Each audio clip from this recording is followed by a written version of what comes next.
As you know, my lesson is called Cocoon. How many of you have seen the movie? You will probably see it after today is finished if you haven't. I wonder if ever inside your little beings you have a vague sense that rather than gaining, you're losing.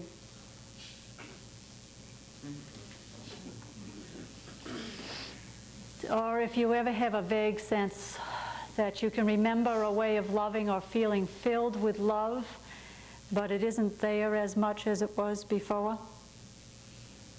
Or you have such a bigger sense of it now than you did before that you wish you could have it more. Does that make sense? I wonder if ever inside of you, you have a longing to be the healer, the server of souls, the lover of humanity, but you can't quite tap into whatever it is that's called for to create that. I wonder if ever you have the sense that there is a greater work you could be doing here on earth than what you're doing as you work your computer or run your vacuum or raise your children or serve on some school council or maybe even the Board of Unity Center of Walnut Creek. And you go to church most Sundays or maybe once in 15 years. And you piddle here and paddle there. And there's something that still feels vaguely lacking. And the lacking may not be human, it's spiritual. Or you may be making $1 million and turning over property. You may be making a new business go. You may be keeping a center operating. But there's something deeper that stirs. And you know that it's missing. And you also know when it's there. And sometimes you'll see a gorgeous sunset and it will snap into focus. Or sometimes you'll have a special evening with the one whom you are married to or live with, and it will broaden again like a great sunrise. Or maybe you'll go to a football game and see Montana, or maybe he's doing it right this minute to complete a pass, and you'll awaken. Or maybe you'll see your son or daughter express themselves in some way, and it will go like a great stretching.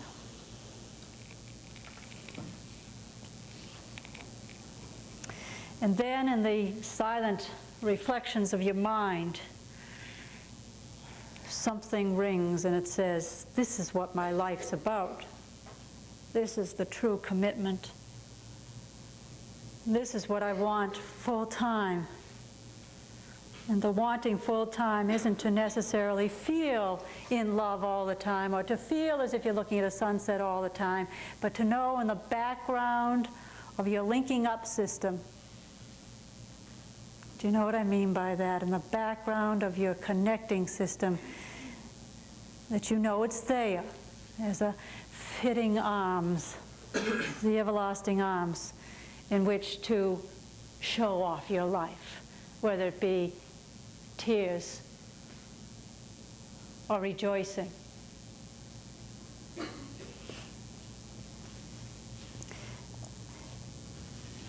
The movie Cocoon is all about that. You may not have seen it in it, but that's surely what I saw. And the first time I saw it was with my 82-year-old mother. And the second time was in Olympia this summer. And when you look at it from the outside, it's about a bunch of old fogies, and ain't it great to see them back on screen, getting into a pool and looking for youth. But if you dip deeper, there's far more going on. The story is simply about some old fogies. Wonderful ones. And I just found out the other day that Don Amici did his own break dancing in it. Yeah. And what's happened to these folks is they've ended up in a convalescent home in St. Petersburg, Florida, and I've been going to St. Pete since I was 7 years old, so it's very fond of me. And as they live in this convalescent home, obviously they are dissipating, and so are you. You are all dissipating. There is a law of the universe called entropy that demands that you dissipate. And you can't beat it. When they talk about Armageddon, those folks are right. I'll just leave that there.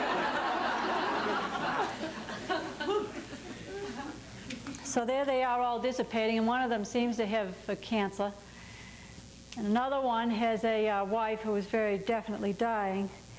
And a few of them have found this wonderful pool that they go over to. And they are able to enjoy the pool and relish in it. And it's a private pool. It's in somebody else's house. Take that in metaphysically. Go to the pool in somebody else's house always to get refreshed.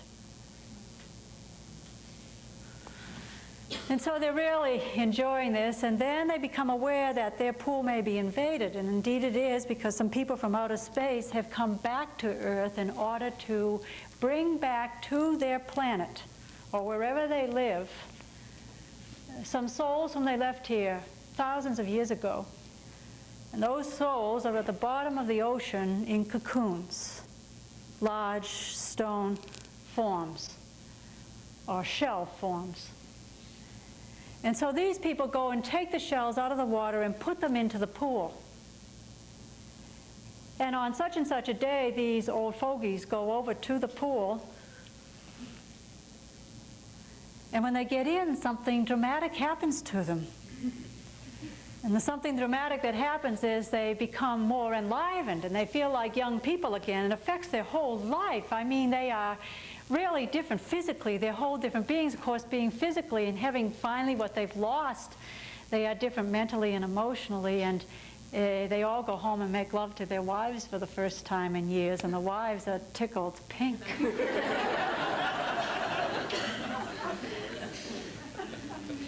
Finally, a few women said, "I enjoy sex again, too." That's funny. And so they begin to really live a different life entirely. But there's one fellow who's afraid of this thing, and he doesn't want to participate because he says they're not honoring the laws of living, and what they're doing is playing a joke upon themselves, and what they should do is just obey the laws of nature, and when natural life ends, let it end. And as it wears you down, let it wear you down. And he has a very good case. Are you following this, those of you who haven't seen the movie? That's especially important.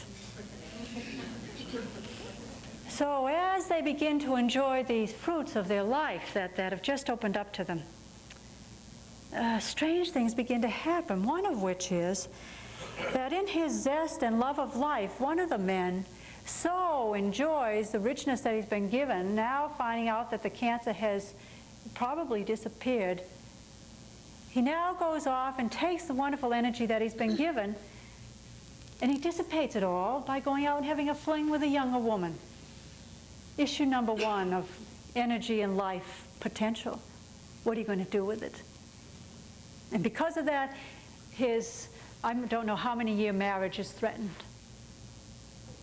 And then in another scene, where the man who isn't interested in the fruits of the water makes it obvious to the rest of the convalescent home that this pool is available with this new life inside of it, he starts talking about, and the rest of the convalescent home says, "Is that what's really going on in that pool over there?" So in a horde of people nearly killing each other, they go over to the pool and jump into the pool to get the new elixir of life. Only when they do, the cocoons are damaged. Listen to that symbolically.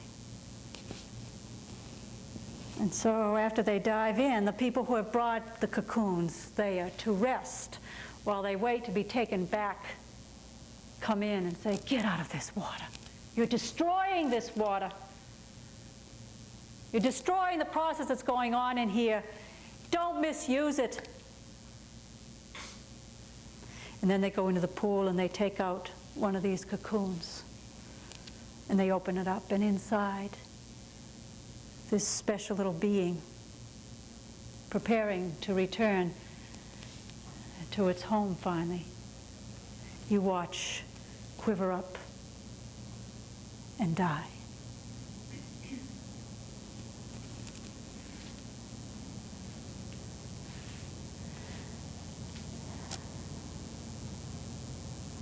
And then in a very meaningful moment in the movie that I think has tremendous metaphysical and mystical meanings to it, the man who would not participate in the pool at all finally loses his wife, and he carries her across the field over to the pool.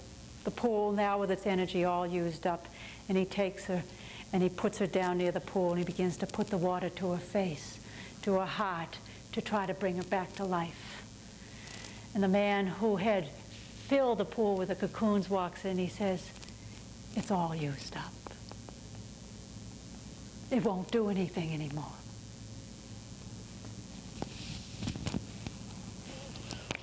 The conclusion of the movie is that, well, it's very light and it's very wonderful. The people seem to get a second chance, and I think 30 people are allowed to go back to the planet and to keep themselves as they are. In other words, they will never die. They will only have opportunities to share what people from this planet know. But before they go back, they have to take the cocoons and return them to the ocean waters to stay for another thousands of years before they can be retrieved again.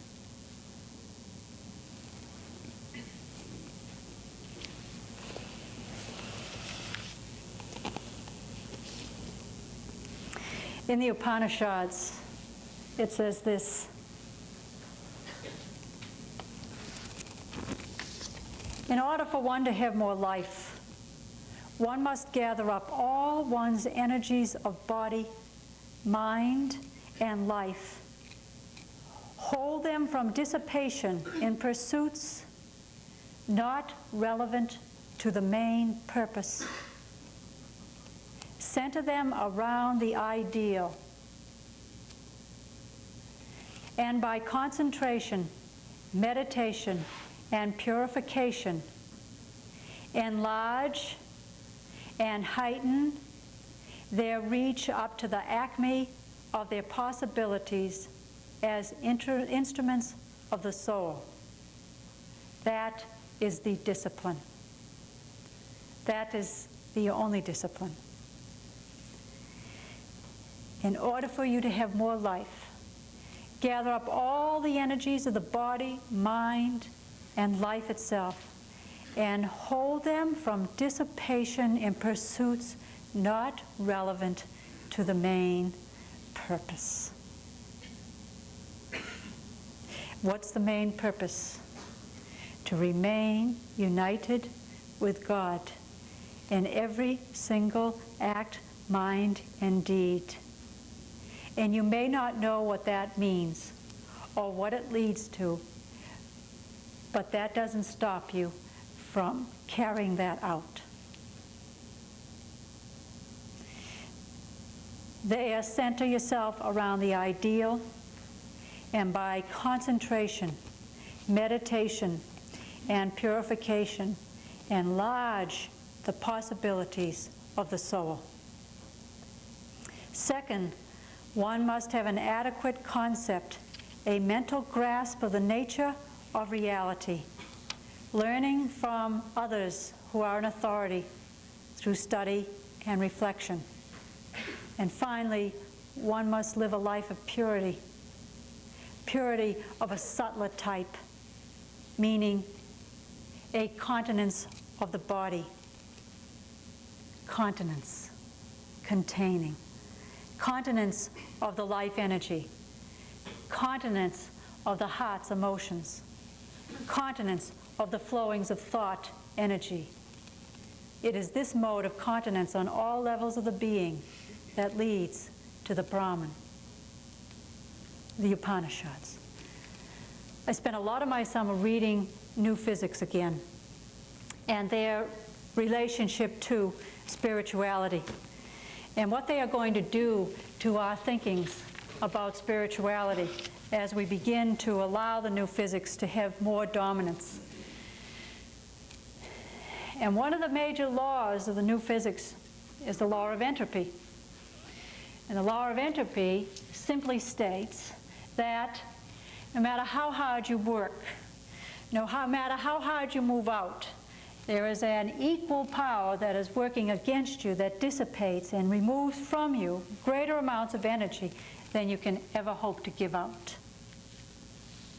I'd like to read to you this. Every time energy is transformed from one state to another, that means every time I even do this, or every time I even do this, a penalty is exacted, a loss in the amount of available energy to perform anything in the future. Entropy is a measure of the amount of energy no longer capable of conversion to your use. The more energy we expend, the more time we use up. In fact, we need more and more technology to do what used to be done in previous times because we now live in a stingier environment. It now takes 1,000 times more energy per person to live than it did 1 million years ago. Gasp.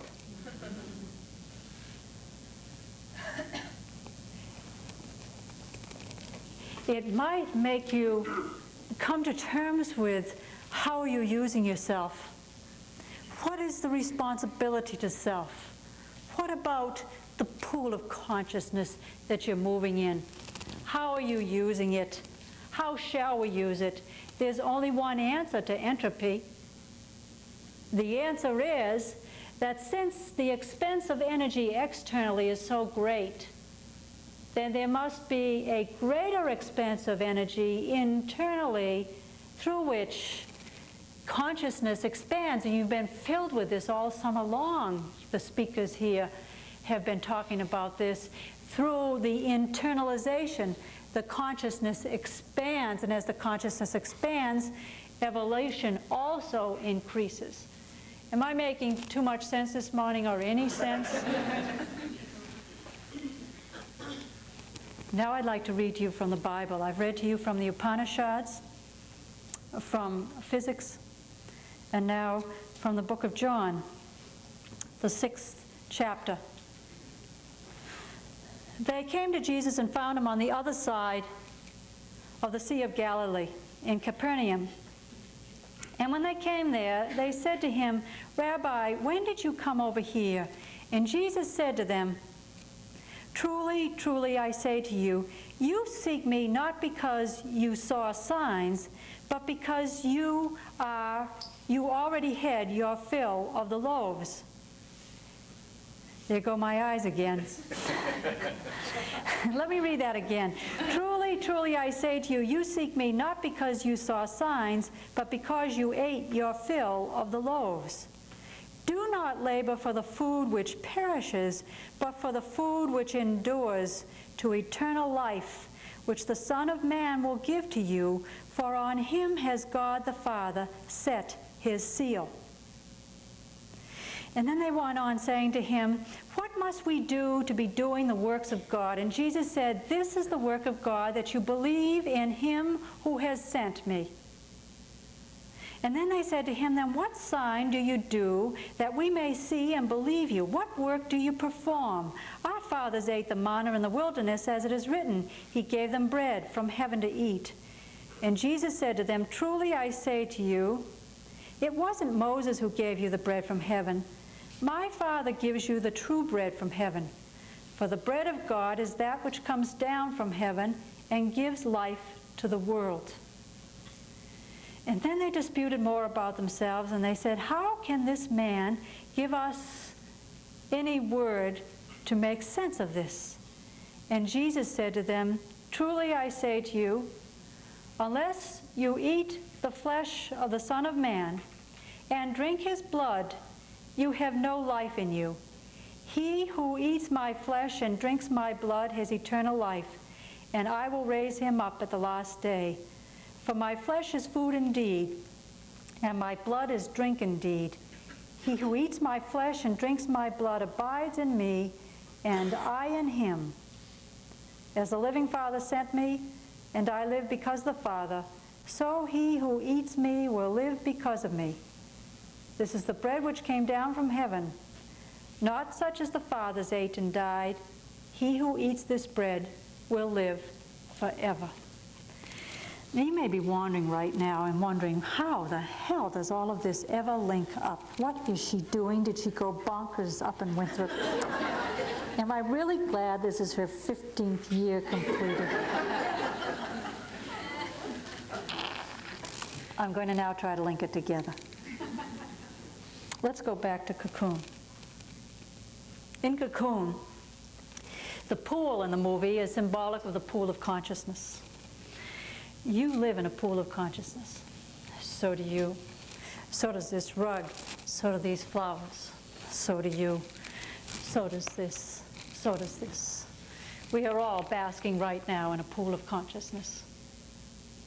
We all agree to that?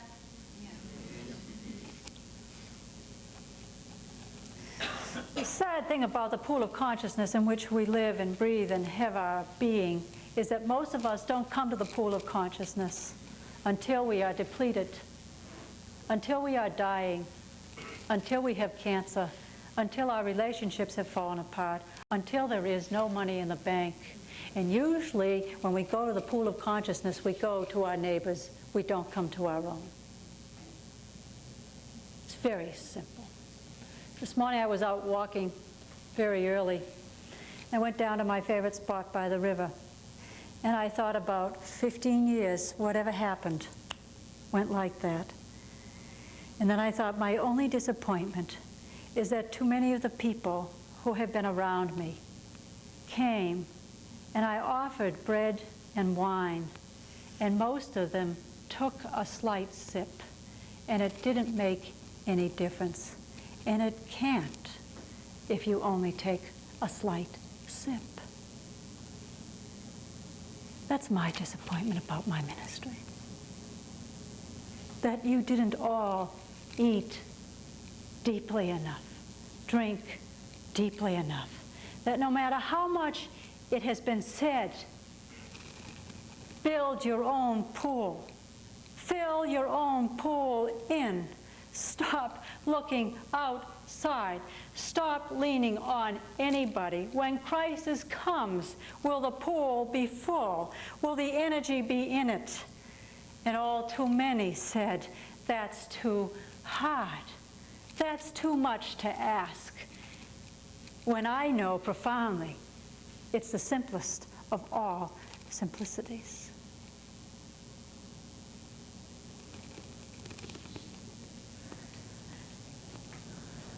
The pool has to be kept full. You can't use up the pool. If you use up the pool, then that life inside is going to die in its shell, and it does. And the way it shows it's dying in the shell is by our reaching out even more through liquor, through smoking, through relationships, through deeper and deeper eating, through nastier and nastier sounds in our head, through more and more hungerings for gossip, and keep putting away from ourselves the true responsibility to our lives. And you know all that's saying? It's saying that tender creature inside the shell, who is the Christ, is dying to be fed. Feed the Christ. It can't live without your personal involvement. And you know, I nearly died 9 years ago because I didn't have the message. And the reason my ministry is worth anything is because I ate, and I drank, and I lived.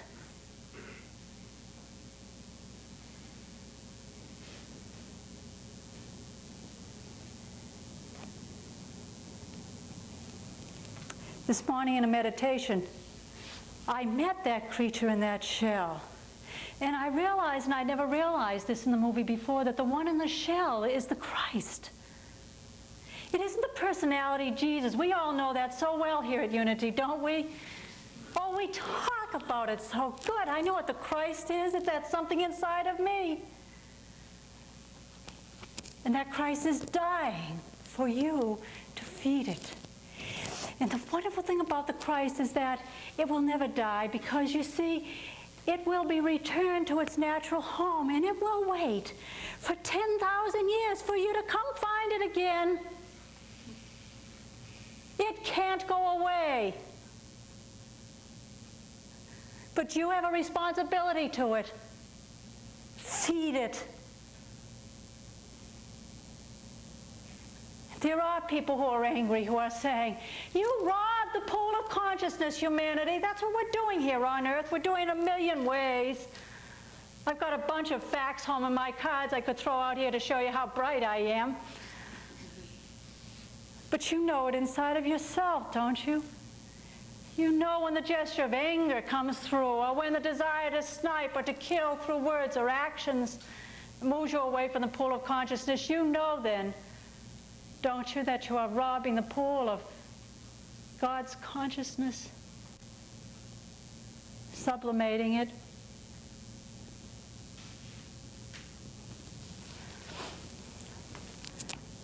And so Jesus comes along and he says to disciples then, he says to disciples now, he says, look, if you want that pool to be filled up, you must immerse yourselves in it. You must.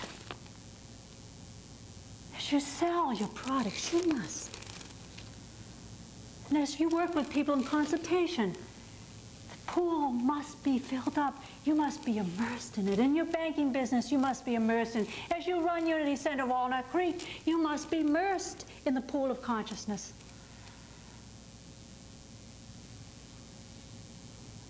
And as you work at Reunion, you must be immersed in the pool of consciousness. And as you work in the bookstore, you must be immersed in the pool of consciousness. And I, as your minister, owe it to you to be immersed in the pool of consciousness. And that is my first responsibility. And all my personality may come through and shun you at times, and be a pain in the neck at times, and crunch into you and say the wrong word at times. But still, I must be immersed. And so Jesus says crazy words. He says, eat my flesh. He says, you seek me because you ate your fill of the loaves. Well, it's clear enough, isn't it? You seek the Christ because you ate your fill of the external, right? Right? You seek me, that's exactly what's required. Come to me, the Christ. Not Carol Knox personality. Not Carol Knox minister. Not your mate who's lying beside you. That's all puff, that's all cream, that's all icing. That's all just extra. And it's extra with pizzazz. If you've immersed yourself in the Christ. What is the Christ? Have you ever seen it? I have. Yeah, that's why I'm still around, because I've seen it. I've walked in it. And it's magnificent, and I can't tell you, except that it's looking into exquisite expansion.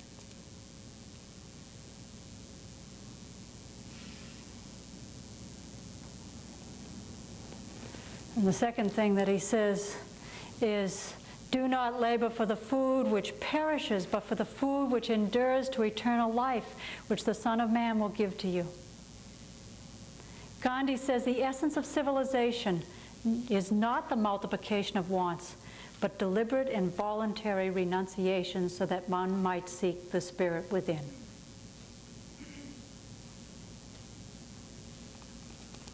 And then thirdly, Jesus says, eat my flesh, drink my blood, the bread and the wine. Wonderful symbols. Bread is the symbolic sense of the immortal nature of man. it has within it a mystery of initiation, which says that if you truly eat the bread of life, you will die, and then you will become free to greater life. And wine, it signifies youth and eternal life. So what's the message of the pool? Cocoon, the consciousness. It says 2,000 years ago, once again, we were given a symbol. And the symbol's awfully important.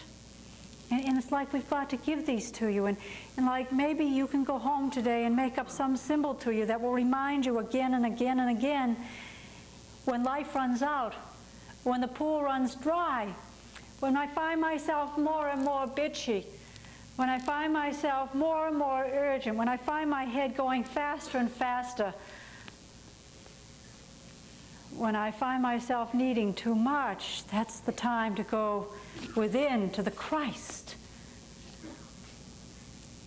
and to there eat the flesh.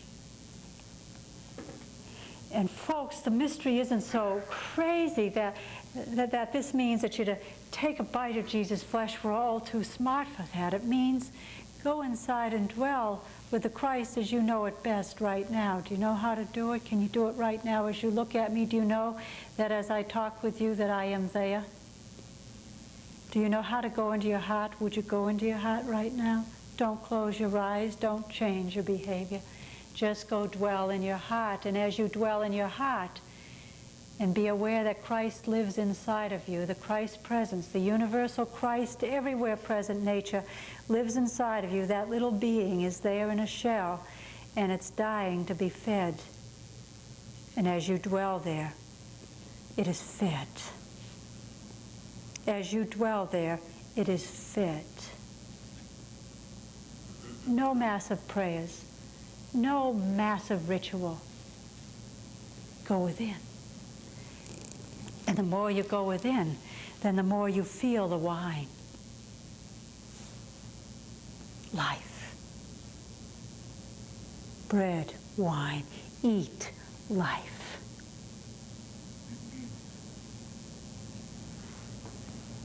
The more you dwell in your heart, the more you dwell with God, the greater the radiation.